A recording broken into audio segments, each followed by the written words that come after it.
വൈകിട്ടോടെ വിജയൻ തയ്യൽ കടയിലെത്തി. ഇയാളുടെ വസ്ത്രം തയ്ച്ചു നൽകണമെന്ന് ആവശ്യപ്പെട്ടു.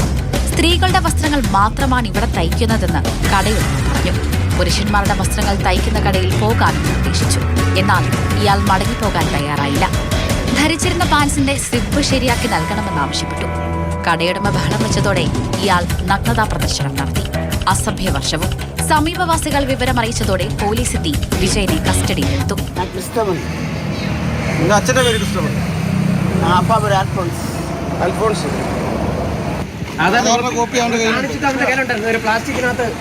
മദ്യപിച്ച് ലക്കുകെട്ട അവസ്ഥയിലായിരുന്നു വിജയൻ.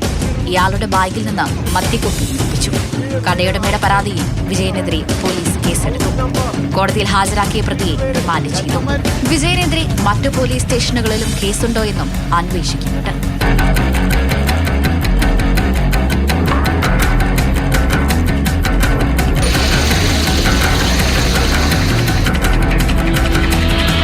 മാതൃഭൂമി ന്യൂസ്, കൊല്ലം.